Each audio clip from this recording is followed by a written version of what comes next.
Okay, so last month we talked basically about essential elements of employee management. We talked about how to find, recruit, and train your employee. We talked about things you have to do to be able to get the right employee in place. And one moment, I'm sharing the wrong.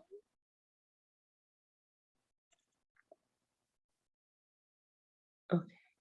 So there were basically the ABC of hiring, and we told ourselves that, okay, I got the screen now.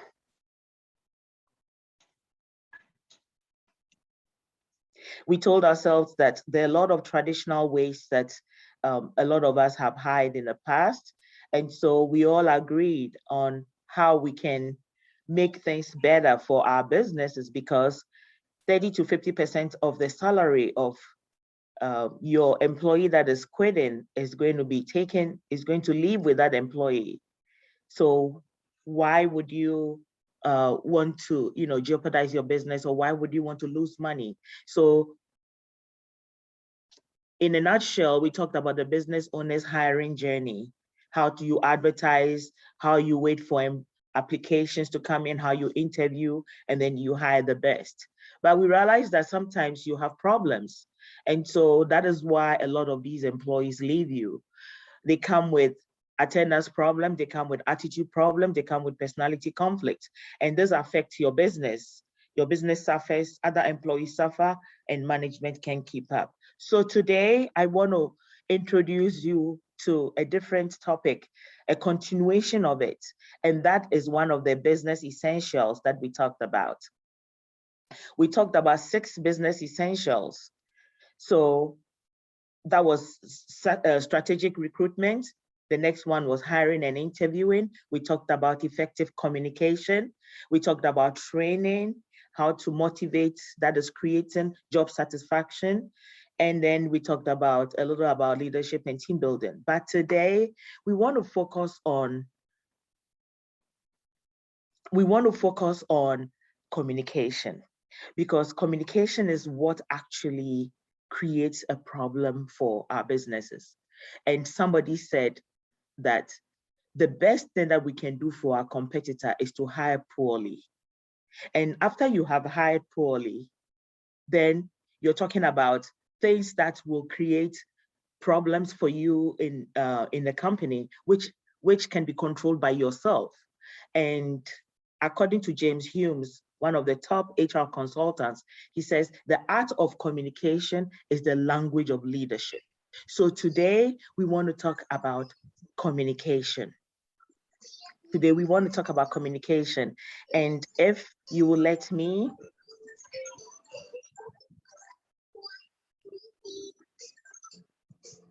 I want you to read this. Improving communication in the workplace necessarily improves interpersonal relationship. And that is the foundation for a happy, healthy, and productive work environment. Winnie, can you please mute that person, please? So improving communication in the workplace is very necessary because it will improve interpersonal relationship in your company. And that is the foundation for a happy, healthy, and productive work environment. For you to have a place for people to come in, work, and stay, you need a happy, healthy, and productive work environment. If you don't have those 3 things set together, then you have a toxic environment. And when you hire anybody, it doesn't matter who, your own children, your family, or even the top skills, they're going to leave because the environment is not conducive for them to develop their career. One of the most profound ways to keep an employee satisfied and committed to doing a good job is to communicate effectively with him or her. So when you have created a happy, healthy, and productive environment, you have to take it to the next level and become a good communicator. But a lot of people have talked about myths oh, I'm not a good communicator. As for me, I'm not patient with people. Everything comes with you putting in an effort. There is no permanent situation in anything. If you're not a good communicator, there are ways. If you're not, there are ways to learn. But as a business owner, you owe it to yourself to have a productive environment, to increase your productivity, to make sure that you're making profit. But you can't do that by yourself. You have to do it with your employees. And so after you have made an effort to create a business or to start this wonderful business, and you realize that there's an opportunity for expansion, but then you can't do it alone. You have to sail with people. And these are team employee. And team employee cannot live in a toxic environment. They have to live in a happy, healthy, and productive environment. And you can do that by effectively communicating with them. If you can knock this communication problem out, you would have done 50% of your work. It's very important. I told you about the myth. What is a myth?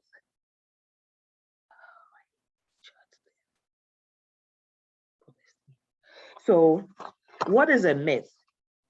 A myth is a widely held but false belief or ideas. A lot of people have some ideas about communication, about the way people speak. The first one, which is very common with we business people, is if I say the words, they should understand. I am the business owner. I think I speak clearly. If I say the words, they should understand. Effective communication is at the foremost of your business. In fact, a recent survey in England revealed that over 75% of employers are placing more emphasis on verbal communication skills as a hiring prerequisite. So when you hire somebody, you're looking for something like, can this person communicate effectively? Is the person a people person? Is the person a team player? So people are putting more emphasis on hiring people who can communicate well. Despite the importance of productive business communication, some managers often struggle with connecting and communicating in the workplace. A lot of us business people are so busy, we forget that there is more to doing the business or going up and down than, there's more to it than just counting money, making sure that people clock in right, making sure that there's product available for your customers. The foundation of the success is on communication. So I'll take you through these 5 common myths. So what I want you to do today when you leave is take these ideas out of your mind and out of your heart and out of your business. If I say the words, they should understand. Communication is not as simple as stringing words together. It takes preparation, a dedication to learning your audience. You have to know who your employees are. You have to know whether they are young or they are people who will get offended when I say it this way. So it takes preparation. You have to find the right words to connect with them and move them to action. Number 2, I can turn on being a great communicator. That means it's like a hat or a tap. When I want to be a great communicator, I turn it on. When I want to be when I don't care, then I turn it off. You can't do that. Effective communication, effective communicators don't have an on and off switch when it comes to being the master communicator. As a business owner, you have to be the master communicator. Remember, we just said that we have laid the foundation that for you to have a good environment for your employees to come in and stay, you need a happy, healthy, and productive environment. And that depends on your communication skills.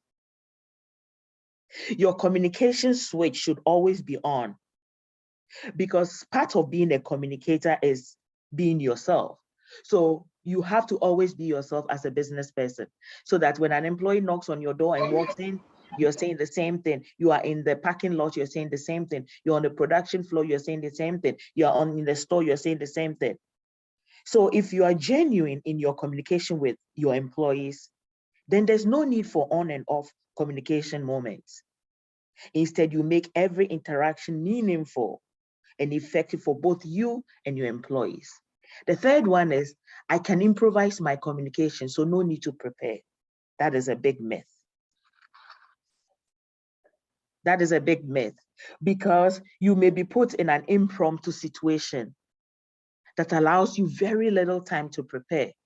So when you are yourself, it doesn't matter what time people come to you, you're saying the same thing in the same way. So you're not trying to improvise. You're not trying to be, you're not trying to improvise a way to speak to your people. No, there is nothing like that. I'm trying to let you take this in for a second. This begins with practicing how to communicate with others, even at home, how to command your audience, how to command the attention of your employees. It's very important. So you cannot improvise your communication. It has to be turned on all the time. There are several steps you can take to gather your thoughts and calm yourself down in a way that when you're speaking, it comes naturally. The fourth one is, I'm good at talking, so public speaking should be easy. I know a lot of us are business people, work, volunteer at church. We are church leaders. We are mosque leaders. You know, people respect us wherever we are. So we do a lot of public speaking. Some of us even preach. They are lay preachers. So I'm good at talking. So public speaking should be easy. So communicating with my employees should be easy. Even the most outgoing individuals can benefit from learning and practice speaking principles.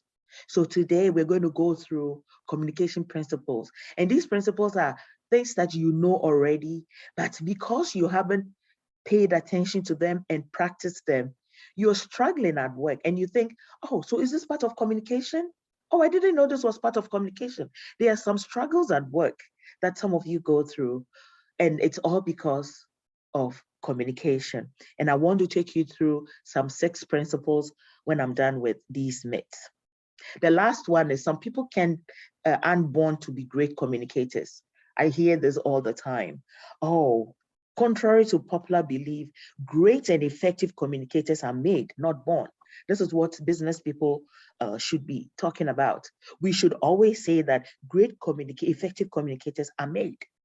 So as soon as you make yourself a successful business person, your effective communication skills should just quickly sprout.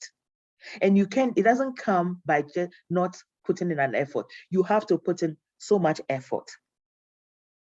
We all have the potential to be effective communicators with the right guidance and dedication to improving. Any questions on this? And you don't have to put up your hand. You can just jump in and speak anytime you have a question, okay? So these 5 myths, I want you to take these out of your vocabulary or take them out of your business strategy. And if you take these, you will realize that you're doing a lot for yourself to help effective communication. So now, last month, we ended on how to frame the challenge you're having. So we talked about, instead of asking your employee, what do I need to do to keep you? Having become a transformed business owner, a transformed communicator, I want you after today to be able to say that, what do I need to do to ensure you are happy and engaged by your work? So this is going to be the learning objective of today. We're going to go through 6 principles of communication, and I want you to walk out of this meeting not saying, what do I need to do to keep you? I'm so tired of you. No, I want you to be asking, what do I need to do to ensure you are happy? Okay, so that has to do with your environment. and engage by your work. That means you are influencing the employee to work effectively. So those two have to work hand in hand. So it's my belief that by the time we leave here, we'll be able to, speak like this. Now, positive interpersonal relationships, as we know through communication, have practical and instrumental value to businesses. If I'm a business owner and you're speaking to me, I want to know what my business is going to benefit from this speech. And I want to tell you with all confidence that companies that have excellent interpersonal relationships in their companies enjoy high productivity, faster problem solving, higher quality output, fewer conflicts and counterproductive behaviors. Higher productivity because there is no time wasted. You communicate with your employee, you give them direction the right way, they get results. Boom, high productivity. So everything is going, there is no casualty, there is no fire brigade. All you're doing is bam, bam, bam, bam, bam, because everything is clear and specific. Faster problem solving. If there's an issue, the way we ask, what happened? And then they respond back to you. The feedback is, this happened. Okay, you communicate in a good way. Assertiveness skills. You get that problem solved and you move on. High quality output. If you communicate right to your employees, they get it. They understand. Your end product, which is your product you're manufacturing, or the count of the inventory, everything is accurate. So high quality output. A lot of us business people come to work every day and all we're doing is putting off fire. We are always talking. We're always complaining. We are putting off fire because definitely your employees are giving you problems. It is true, I get it. But then if you have positive interpersonal relationships in your company, you have fewer conflicts and fewer counterproductive behavior. That employee that is not performing can be easily coached in a way, and we're going to learn that. Any questions? And I like participatory presentations, so please jump in anytime if you have any comments and if you have any contributions, okay? We're here to learn. I'm not here to teach you. We're here to exchange words and exchange knowledge. Ultimately, oh, sorry. Go ahead. Sorry, I was saying okay. No. Oh. I was saying okay. I was okay. Thank you. Thank you for your response. Thank you. Okay. Ultimately, a poor manager-employee relationship is what leads people to look for new jobs. If you don't take anything out of this meeting, I want you to take this phrase away. A poor manager-employee relationship is what leads people to look for new jobs. Take it in for a minute. I want you. So please, can I chime in? Yes, I think please. that's why I once heard someone say that employees leave managers, they don't leave the job. Yes. Companies or businesses. Very good. Excellent. I like that. I need to keep that too. Employees don't leave the job. They don't leave the business. They have nothing against the business. They just want to work and get paid. But they leave managers. Thank you for that contribution. A poor manager-employee relationship is what leads people to look for new jobs. How do we stop this cycle? Because it keeps happening to everybody. It's not one person. It happens to me when I'm a leader. It happens to Phyllis. It happens to everybody, even our house helps, our own children. How do we stop this cycle? It's called supportive communication. Supportive communication. This is so important. If you can get over this hurdle in your company, other things will just fall in place because this is the foundation. We've already established this. Communication, especially supportive communication, is the foundation for a happy, healthy, and productive environment.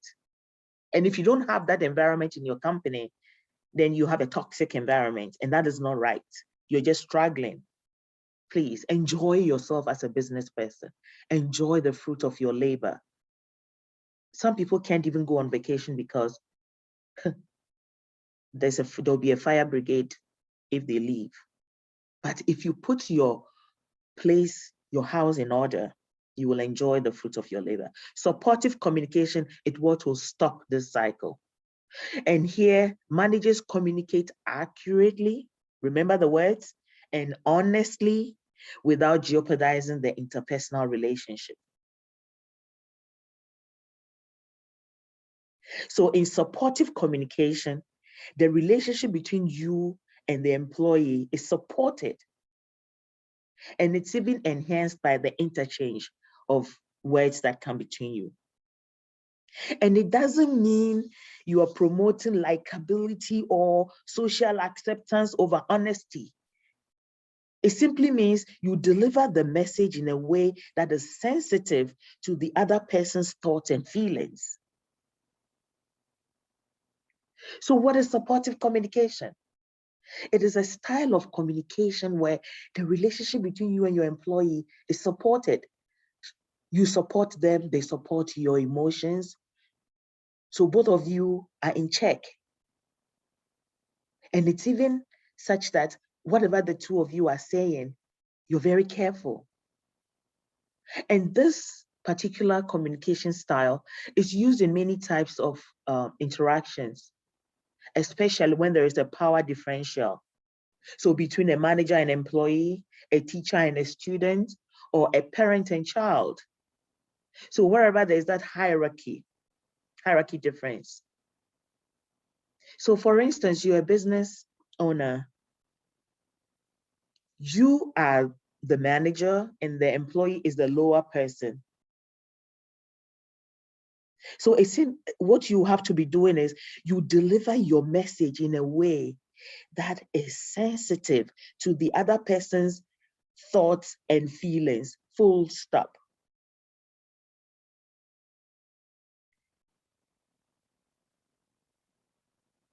And we have already established that positive interpersonal relationships have practical and instrumental value to your business. And we also, I showed you the slide that said, if you have positive interpersonal relationship in your company, high productivity, fast problem solving, high quality output, and fewer conflict and counterproductive behavior. It is very relevant. And it's in the company's best interest for you business owners or managers to use supportive communication and help your employees to know this. Help them to use it in the workplace so that the exchange between employee to employee is healthy, is supported. They are sensitive to that. They know that if I say it this way, it will hurt their feelings. So I'm not going to say it that way. And we're going to go through 6 principles. And these are things that happen every day at your work. And like I told you, at Konnekt World, we try to pick the practical things that happen and use them to do our training. That way, it's not like a textbook kind of training. If you have any contribution, please, I like that. We are here to learn. Please chime in, okay?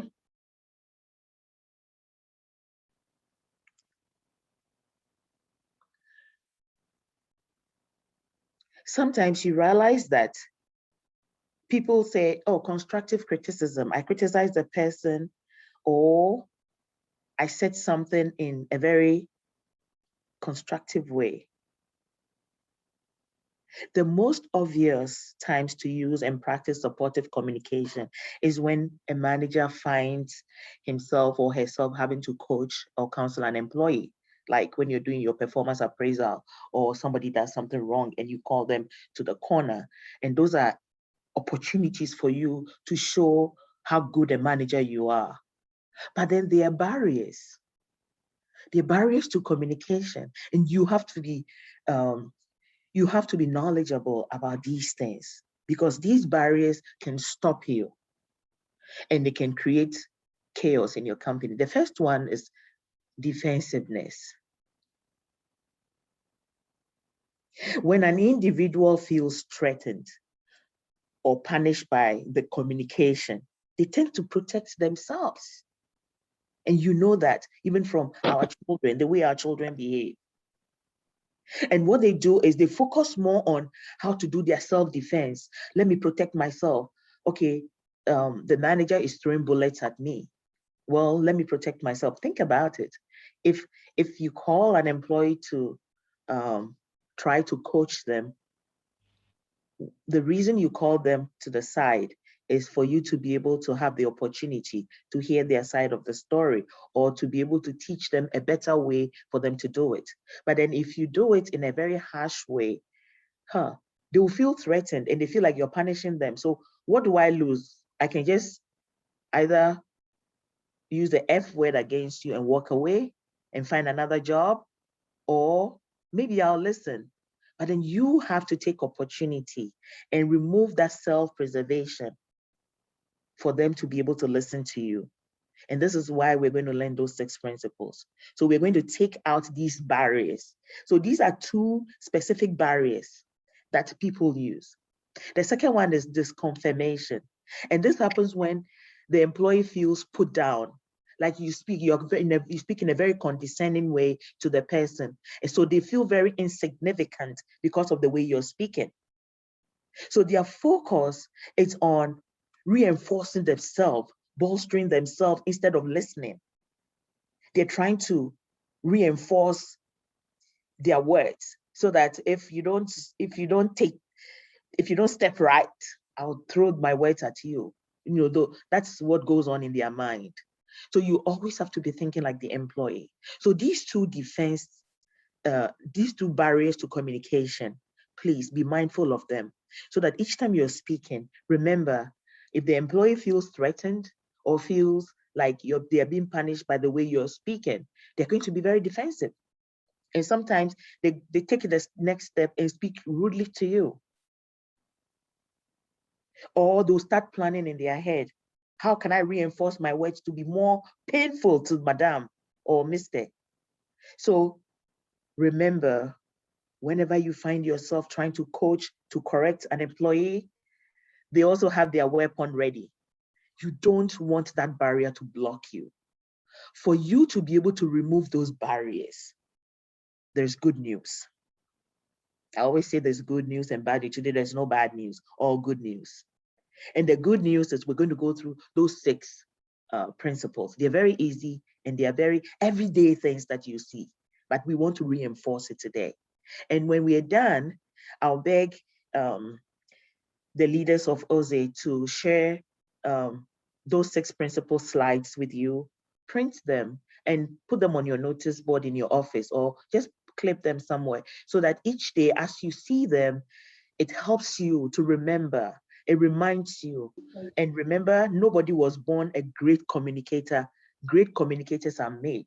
So every day as you see it in your office, it reminds you that be careful when you speak. The first principle is supportive communication is problem-oriented, not person-oriented. We mentioned that simply last month, but we didn't give any good examples. Think about it. Supportive communication is problem-oriented, not person-oriented. So problem-oriented communication focuses on problems and solutions rather than on personal traits. And person-oriented focuses on an individual's characteristics or motives and not an event. So when there's a problem at stake, a good manager, so from today, we're going to be calling ourselves supportive communicators. So a good manager who is a supportive communicator is going to focus on problem-oriented comments instead of person-oriented comments. When a comment focuses on the situation at hand, it is more relevant. And the employee can detach themselves and their self-worth from the comment. So it's not personal anymore. This is important when giving praise as well as criticism. Some people think, oh, I'm praising the employee by throwing words that you're great, you're terrific. No.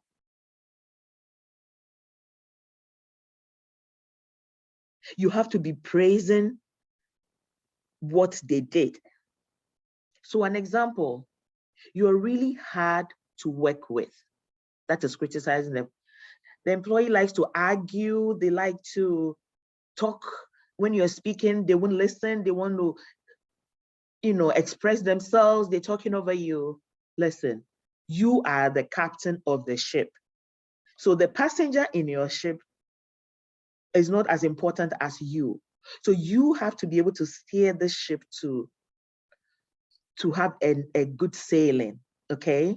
And so your navigation depends on you. So you remember that when that employee is even bad, you don't want to lose them because you have spent money to recruit them, you have spent money to train them, and they're working for you. And they are like your assets. When you have a car, which is you count as part of your asset, when it breaks down on the road, maybe around Circle, that place is kind of, has a lot of people. You don't just leave it in the middle of the road and say, I'm tired. You try and lock your door and call the mechanic to come, or you get somebody to push you to the side. So you have to do the same thing for your employees. You have to mold them. So what you will say is, I have held 3 meetings and you have not attended any of them. So what you're doing here is you are pinpointing what exactly the employee can remember, like right now. Because if you say you are really hard to work with, you're talking about the day they were hired to today. Maybe they've been with you for 5 years. Oh, madam, you're very ungrateful. All the good things, I even go and help you with your children. How about that? Then you become a dishonest boss. Great job. You are terrific. That is not, that is really a praise, but the details, what you need to say is you have to focus on what the event, what actually, why are you saying terrific? The details you put in the report was excellent. It really helped sell the product to the customer. So what you're doing is you're zeroing in on what they actually did. That way they will remember. Don't do vague praises. You have done so, you have to be more understanding. So here is an employee, Janet.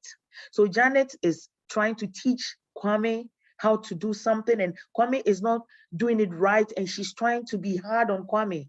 And you see that, oh, if I don't rescue this, if I don't rescue this boy from this lady, there's going to be trouble.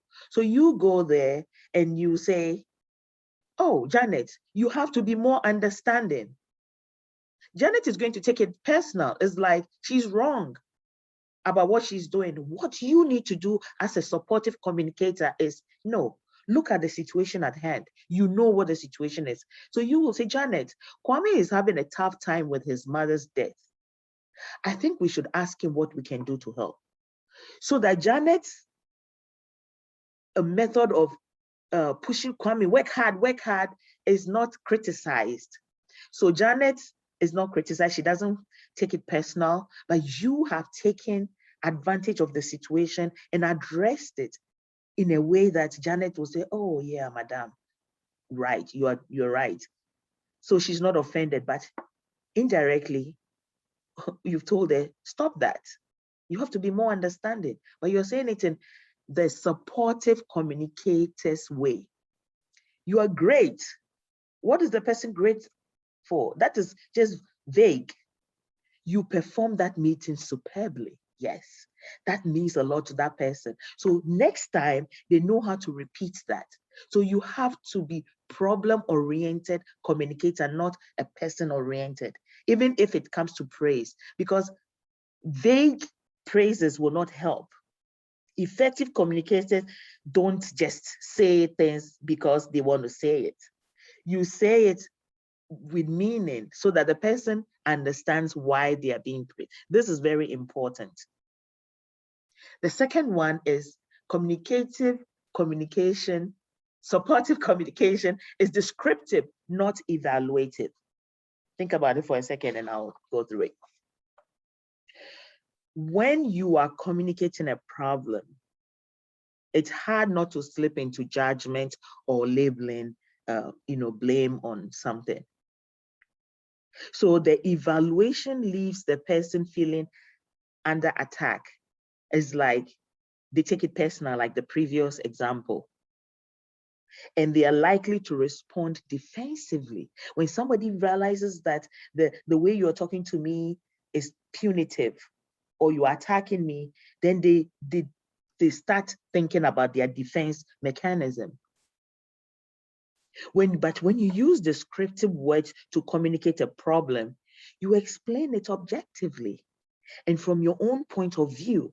So objectively, from your own point of view, and you always make a suggestion for improvement. So there are three things here.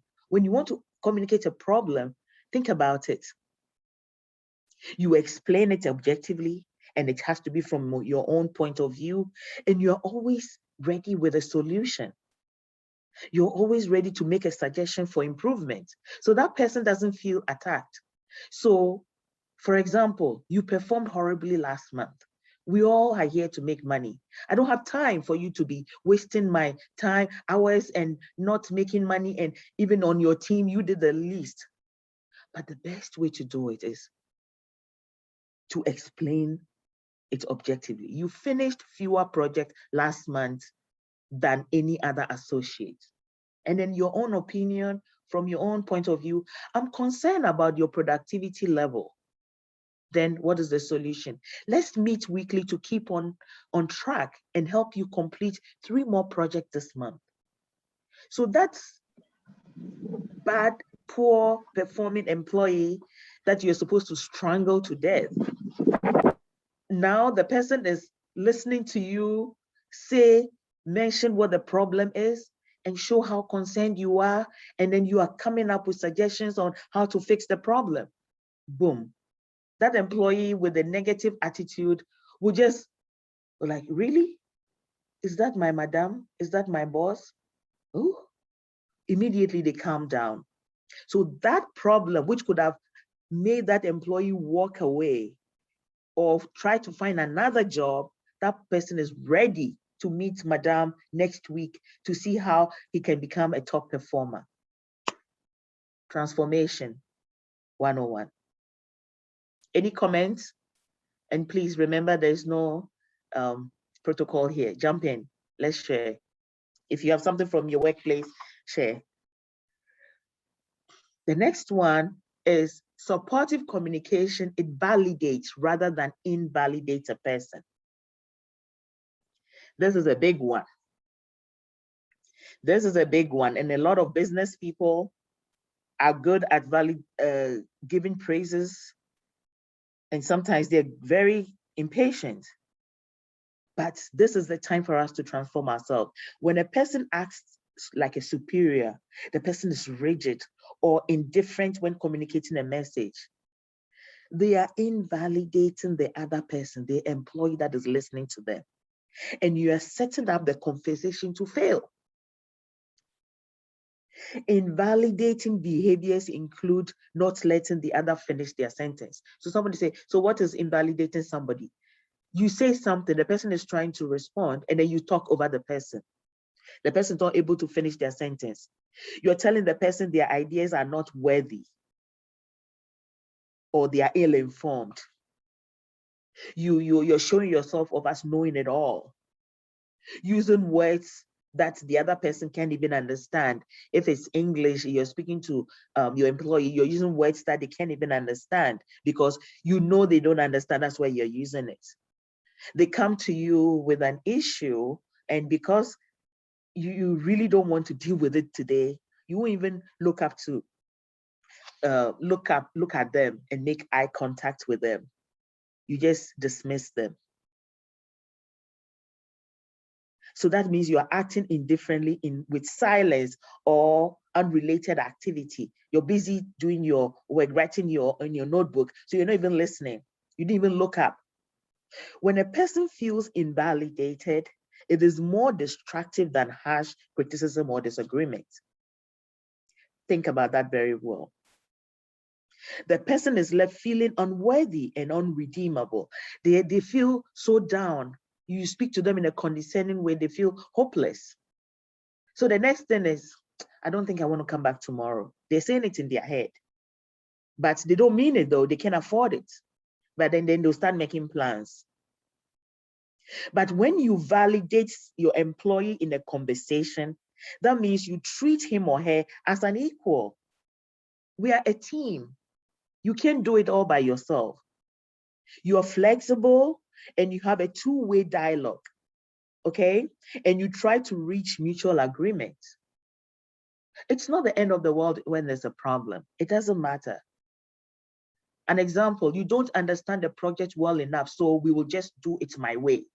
You're teaching somebody or you're talking about something, the person is saying the opposite way. Please give them a chance. They are not as experienced as you are. Okay, you went through hell to get to where you are now. So you have the experience. What you can do when somebody is so enthusiastic to share their view is, I know I have a few ideas to improve the process, but I was wondering what your thoughts are. And you know very well their thought is not even good enough. But what you're doing is to create the opportunity or the environment for them to feel like they matter. Their ideas matter. You go back and you go and do your own thing. But outwardly, your communication skill has to protect you. You really shouldn't feel that way. So when you started your business, I'm sure there were a couple of people that started with you riding at the back of the pickup, loading the cement, loading the sand, helping you to clean the warehouse and all that.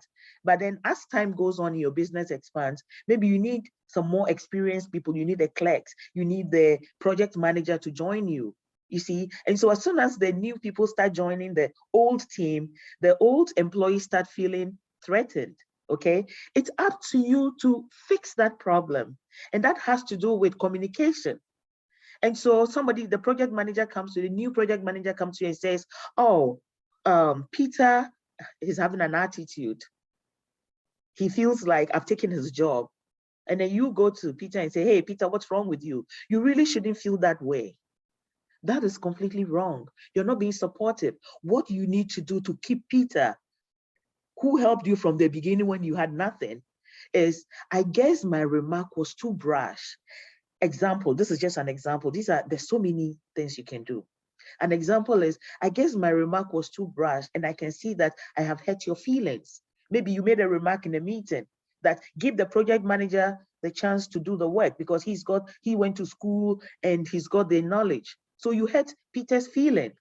I guess my remark was too brash and I can see that I have hurt your feelings. Can we grab coffee and talk about it to clear the air? So what you're doing is to let Peter feel like, oh, I'm sorry, but you're not going to say sorry just like sorry.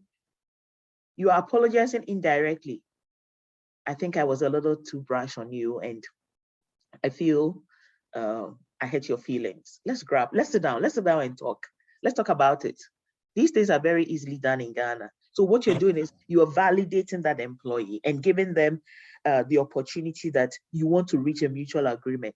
And Peter can tell you more about how they feel. The next one is supportive communication is specific, not general. Excuse me. Sorry, Yeah. madam, please, can I chime in? But it will have Please. to do with the previous slide. Okay, good. I like that. So I also think sometimes we don't even verbalize it, but you can walk into a meeting. You may have a meeting, you're already there. The way someone would even walk in can intimidate you. Especially when you know maybe this is the CEO or this is the sales director. You see, so I also believe that aside the verbal things we say to these guys, sometimes even the way we carry ourselves can make them, can put them down or make them can invalidate them. Yes. Thank you, Heather. Okay, thank you. Excellent. I love it. I love it. I'll add that to my tools. I like collecting tools from people. Next time you hear me say it, I will say, courtesy Heather. This is so good. Yeah, I have never even mentioned that example ever. So thank you. I'll put it in my tools. Yeah. The way you carry yourself around will let them feel less human. Okay, so you have to validate your employee in different ways. Invalidating them is more destructive than even conflict. Thank you, Heather. The next one is supportive communication is specific, not general. The more specific a statement is, the more useful it is in terms of improvement. Telling somebody he or she is poor at managing time is less useful than telling him or her that the hour they spent maybe scheduling meetings could have been done by the assistant. If you have a manager who sometimes is too busybodying, so sometimes they don't realize some of the smart ways to work, telling them they're useless in managing time, it's not right. It's too general. They've worked with you, they've done so many good things. So telling them he or she is poor at managing time is less useful. So what you need to say is, maybe, Ko, the time you spent scheduling the meetings could have been done by our secretary, so that you will focus on bigger things. So they feel like, oh yeah. So next time, when it comes to that specific issue, they know what to do. But to vaguely say, you are always interrupting me. You interrupted me 3 times in that meeting. So you are you're very specific, the time and then the issue. They will remember. But if you say you're always interrupting me, these people have been working for you and doing good things for you for a long time, and you'll be making money. So why are you now saying that they're always? Using words like always will make it general. Specific statements avoid extremes and absolutes. So when we talk about absolutes or extremes, it's like never. Using words like never, always, completely. Those things are making it general. Be specific. You can use words like generally, frequently, or it appears to be. But when you use things like never, always, completely, it's too general. Another example, you have no consideration for other people's feelings. So maybe you drove into the yard, your company yard, and you had a flat tire. The closest person was the security man, and you asked him to help you replace the tire. Okay, and they feel like, this is below my pay grade, or this is above my pay grade. So they're having an attitude. The way you say it is when you reacted sarcastically to my request. So that security man will say, hey, madam, now I turn vulcanizer. The moment they say that to you, it's like they're being sarcastic, because they know that the vulcanizer is the one who changes tires. So when you reacted sarcastically to my request, you gave me the impression you don't care about how I feel. So then when you say that to the security man, he remembers the sarcastic comment about the vulcanizer he used when you said, change my tire. And so next time, they're very careful and they will pass it on. So they know, and then it becomes a corrective statement or something that they're going to learn and build on, not general. You never asked for my advice. So your secretary is very good. She can work without supervision. She goes to book appointment for you at different places and you're happy. And then she books your retreat and other things. So you are going to have a customer retreat. But she forgot to check your calendar so that they look at your availability. And then you got upset because it conflicts with your church program and you are one of the deacons. So what you will say, you never asked for my advice. The secretary is always working for you and booking your flights and all that. What you need to do as a supportive communicator is, Alice, you decided yesterday to book our annual convention without asking for my advice. But I'm a keynote speaker for the church conference that week. Okay, let's get together and work out a time and place that works for everyone. So Alice doesn't feel intimidated. She doesn't feel like she's been put down. She doesn't feel like she's been unappreciated. Okay.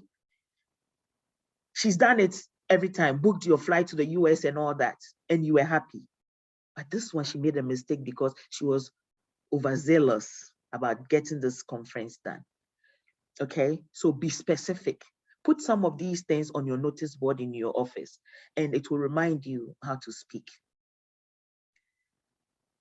Any questions, contributions? I love the contributions. So supportive communication is owned, not disowned.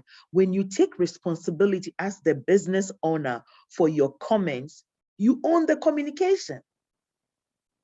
You are the captain of the ship. So words that indicate ownership will include I, me, and mine. When you talk in third person or first person plural, like we think, they said, or one might say, you disown the message. And it looks like you're attributing it to an external source. So you're losing credibility here. When conversation is not owned, the receiver, who is your employee, never knows whose point of view is being expressed, and then they will misinterpret it. But when you own your communication, you indicate a willingness to invest in that relationship between you and the employee, and you work towards a solution. For instance, somebody brought one of your project managers or leaders or foremen brings an idea about a project to solve a problem in the company.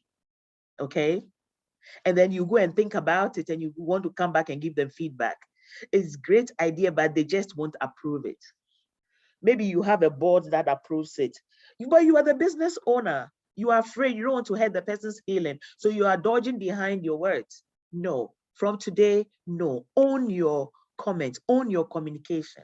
What you can say is, I've decided to put your project suggestion on hold for now. Maybe you were very excited about it at the beginning, but now you want to find a way to put it on hold or to even throw it away or something. But you don't want to hurt their feeling. You want them to keep bringing ideas. I've decided to put your project suggestion on hold for now. Maybe it's because of budget constraints. Do you understand? Everyone says you are unhappy. You have to cheer up. So somebody has been working with you for a long time, and then another new employee comes in after a year. The person has done something big and everybody is praising them. So the old employees will feel threatened, like I said with the other example. Okay. So one of them, who is key, is so jealous that all they are doing is to give you the cold shoulder. That is dangerous. So you hear some rumors and then you go to the person. Everyone says you're unhappy. You have to cheer up. Does that solve the problem? No. You have to be problem oriented. And you can do that by saying something like, it's my understanding that you're feeling unappreciated. You know exactly what they told you about that person's anger. Own it and be bold. Own it so that the person will not misinterpret it. Can we talk about it? Don't dodge behind. Oh, everyone is saying that you are unhappy. Oh, you have to cheer up, and you walk away. Remember, that employee is making plans to leave, but you can arrest it. You can stop that cycle by owning your communication with that person. It's my understanding that you are feeling unappreciated. Can we talk about it? For old time's sake, in your mind, you say for old time's sake. It's end of the month. Your bonuses are getting cut this year because of budget constraints. Instead of you telling your team leaders, you're like, oh, guys, it seems our bonus are getting cut. Who is cutting it? You are cutting it. So what do you need to do to own it so that they know, they understand where this communication is coming from, and so that they don't have mixed feelings and misinterpret it? I have to tell you that our profits are down. So the bonus program is being scaled back this year. It makes sense. Everybody wants to come to work. Everybody wants a healthy company to work in. So if my company is going to lose money and go under, I'm going to lose my job. So why would I lose my job because we are not making profit? I'd rather scale the bonus, which is extra, than lose my whole career or my whole pay.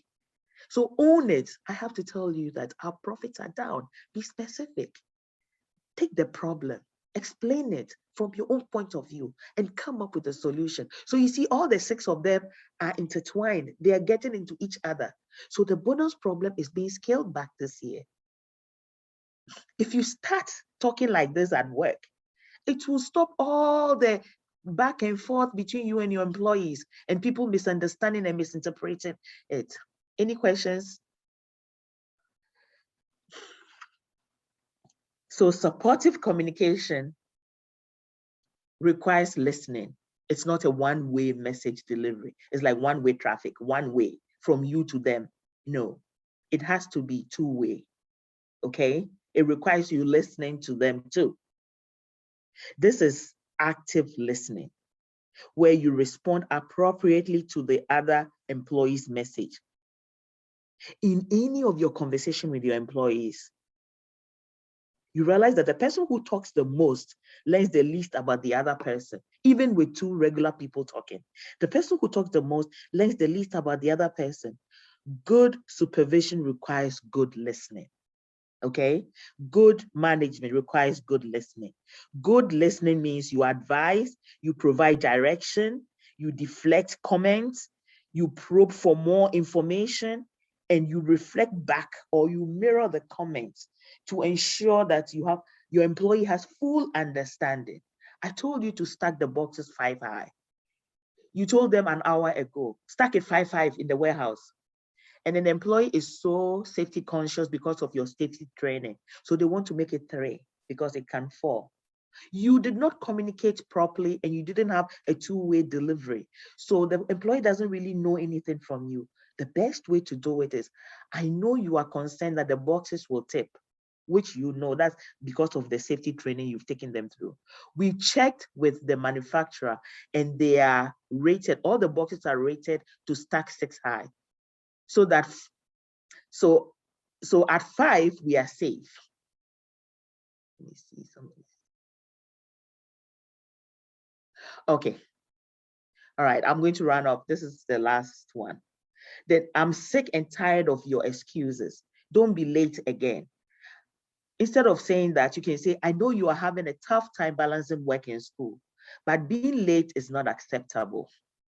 Okay, so what you're doing is you're creating an opportunity for the person to have another delivery, a two-way message delivery, not a one-way.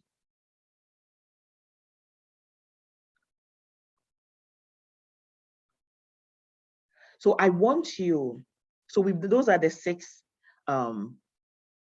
principles. And if you can, you have the opportunity, print those slides and clip them on the corner somewhere in your office and just use them as a guide. It will help you. Know yourself.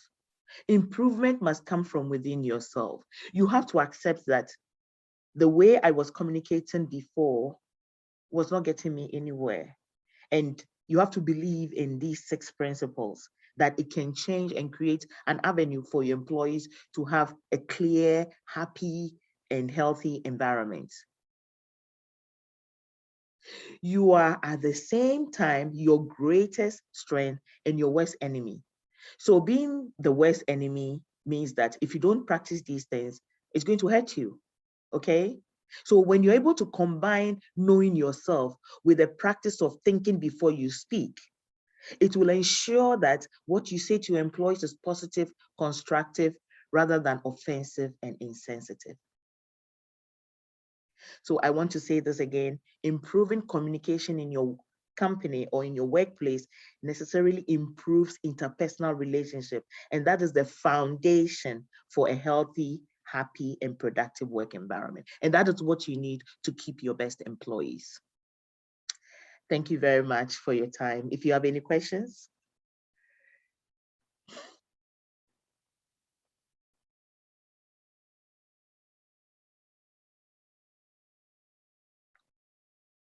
Hello, did I lose everybody? No, you did not. No, Okay. please, you did not. No, we are here. No, we are No, here. we're here. We actually enjoying. It's a great session. So I'm going to How come can back. we get access to the slide, please? Oh, okay. So I'll leave the OZE management. I will make sure I Yes, we make them send it out available to them, and then they will. And those six principles, maybe the rest of them you can keep them in your notes. But those 6 principles, I would encourage you to paste them in a little notice board, like your own cheat plate. You see, some of these things remind you. It comes from within, and you have to own it. If you don't, you're going to just be doing a lot of mistakes that you did in the past. We want to keep our employees 30 to 50% of their annual salary works out with them when they leave. Okay, thank you. If there are no questions, I just want to thank you for the opportunity to speak and listening to me and giving me this opportunity to be able to share my thoughts about this topic with you. Thank you. Thank you very Thank much. It was you. very educative. Bye. Bye. Wow, so that was a very educative one, of It was an course, awesome aside what we presentation. had last Thank month. you. And Thank so, you. Thank you. Thank Thank you. you, guys. yes, thank you so much, Geraldine. Um, Phyllis, do you want to say something before we move on? You know, the time was so short. This could take months. I mean, we have so many. So what Geraldine and I had been discussing in the last 1 month, since the last time we came to you, was we sort of studied what you do and your target market and audience. And we figured out that this is very needed. And so the plan is to see how we can keep coming back if there's room, to keep bringing these tools, this human management and employee management, employee engagement tools to your clients and your followers and your audiences, so that in addition to creating the business, they are keeping the talent intact and growing them in the most fruitful way. So we're very privileged to be a great support for OZE, and how OZE has been a great support for Konnekt as well. So this is a priceless relationship. We love it, and we want to invest in this relationship as much as we can. So we're ready to come back anytime you call us, as soon as possible, though. And I would love Yes. I would love to share things on leadership and team building. I have some great things to do on employee engagement. So Great. Yeah. Great. Good. Looking Good forward one. to it. Good one. So we actually do this every month. And there are times you also have institutions coming to us to give them this presentations and all that. So we'll get in touch, or we'll be in touch with you guys, and then we'll look at some of the topics or the themes that we can have subsequent months. Then we can have you guys on board again. So thank you so much. You're welcome. I think Shadrach I in mean, the yeah, chat so room had a question. Sorry. okay. I think somebody Shadrach Amponsa had a question. I don't know. I think Winnie is taking care of that. I don't know if we read that out already. I don't know if it's possible. I can ask now for Yeah, you any can ask advice. if you have All the right. time. Yeah, thank you very much. I'll make it quick. There's this former employee of ours who is going for further education. He wants to secure a scholarship. Okay. He left at the time we actually needed him very, very much. Okay. For no reason, he just left. We had given him an appointment letter earlier, which he had not even accepted. He did not even write an acceptance letter as a requirement. So he worked with us for over a year. He calls that he needs another appointment letter so that he can secure a scholarship. I, for one, am not happy about the simple reason being that once we give an appointment letter, it means that we are committed in a way to still keep him in case someone comes back to us and tells us, oh, we want to find out how he's performing and all. It's confusing because the HR thinks that is not the best. Other people also, other management team thinks that, oh, let's give it to him. Probably he's worked with us before and all. I'm not convinced. What do you suggest? So when you say appointment letter is given to somebody who has applied for a job. So Yeah. is it recommendation letter you're talking about? No. Just to be blunt on this, probably he wants us to actually lie and say that he is working with us. Oh. So that Okay. he will secure the scholarship. Okay. So for me, as a very structured person and a strict person, these things are practices that people do behind the scene and not in the front. So we have the front and then the back. People do things in the back which we don't talk about. But if you want to ask my honest opinion, you have to always tell the truth. You have to show your employees that you are a leader and what you're doing is the truth. Okay. So if you start forging letters for people or writing wrong things for someone, remember that other people are watching and he is in touch with other people in the company. So that could be a way to incriminate you in other things. So I would suggest that if he doesn't work for you, he doesn't work for you. So you can't give him anything like that. And simple. Yeah, it's very simple. Stay on one track, because as a business owner in this day and age, it's called transformational management. So a leader, if you start adding clutter to your journey, you become too heavy and you may not get to where you have to get to. So be careful. Yeah. So I think what I suggested to the HR was that the best we can give is to give him a recommendation. Yes, I was going to say that. Give him a letter of recommendation. With us for some time, and then that's it. So and put the date. And the date, exactly. So I think I'm thankful to you for this. You're Thank welcome. you so much. Yes. Okay. Shadrach, we are going to charge you for this consultation.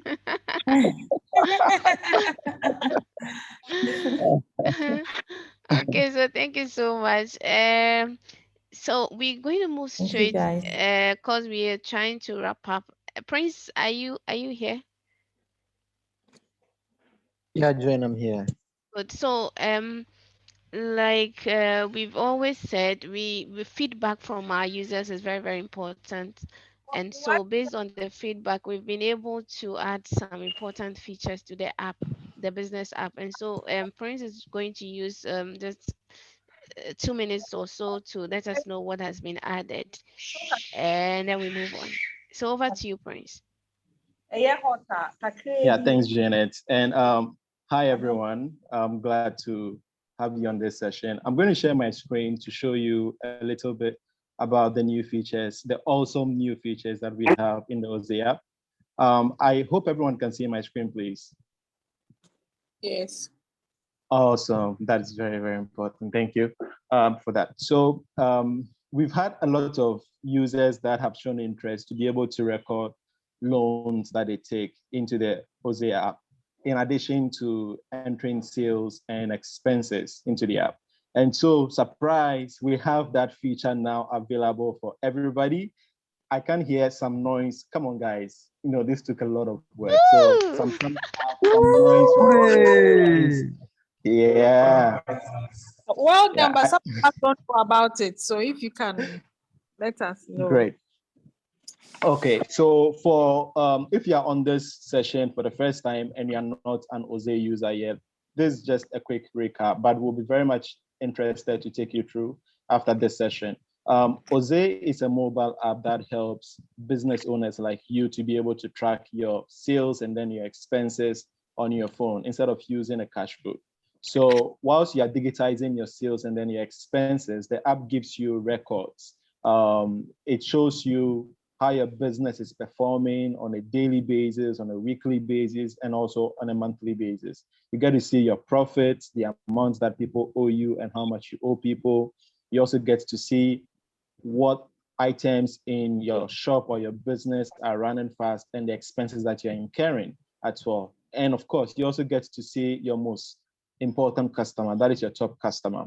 And so we've digitized the process of keeping records so easy. All that you need to do is just enter sales and then expenses. And to the new feature that we have released is the ability to enter other cash in or other cash out. So quickly, I'm going to click on the other cash in to show you how that works. Let's go. So supposing you've taken a loan from Jose or from a bank, and we definitely hope you take a loan from Jose. Let's assume you take a loan of 10,000 cedis.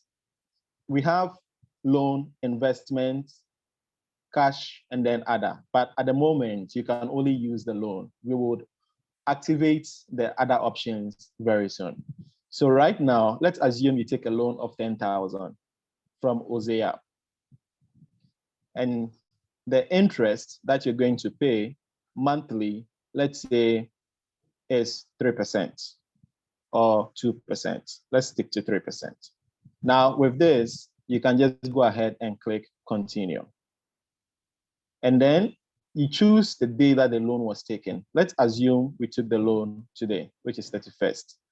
Guys, tomorrow is 1st April, so just stay on guard. Someone might call you and do April Fool. FYI, you heard it from Jose. So when is the first payment due? Let's say you're paying on the 30th of April. So you click on OK. And when is the final payment due? Let's say you've taken a loan and you've agreed with your lender, your loan provider, that you will pay back at the end of July fully. So you're paying, your last payment ends on 31st July. You click on OK. These are the basic information that I needed. Then you click on continue. So you are supposed to pay monthly. Depending on your payment structure, either daily or monthly, you choose that option. But for this case, let's choose monthly. And we go to continue. Now, this particular screen requires you to provide the lender information. So who lent you the money? We've provided series of banks that are in Ghana, and you can put that there. And of course, the key item I want you to focus on is Jose Limited. So we choose Jose Limited, which is at the bottom. Now, the rest of the items are optional, whether give this loan a name. So supposing you got a loan to buy machinery. So let's say we got loan to buy machinery. Machine. Yes, my screen is a little bit small, so good. Then we can also provide the details of the loan provider. That's prints out on WhatsApp. And then we can provide the loan officer's phone number.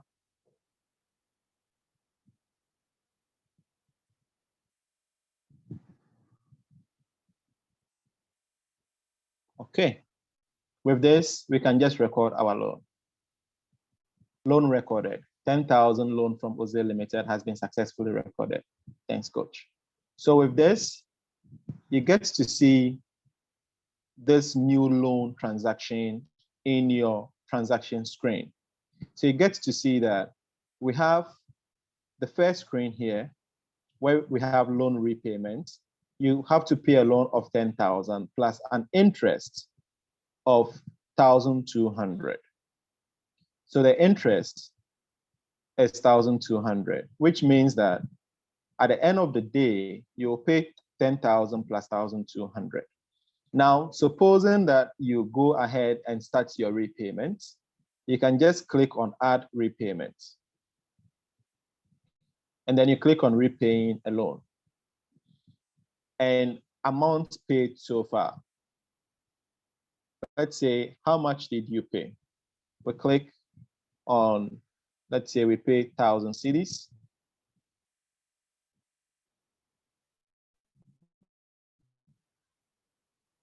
And then we can save. So immediately you realize that we have new information here.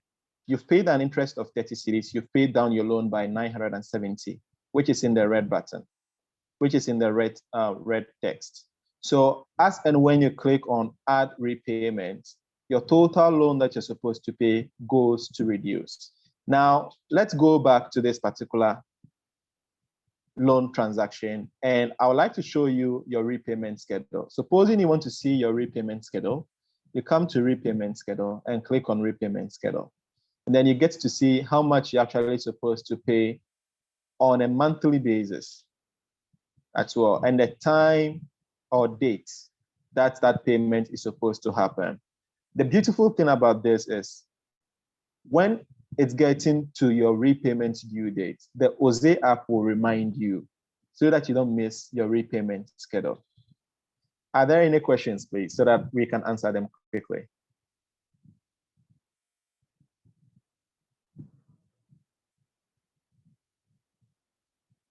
Okay.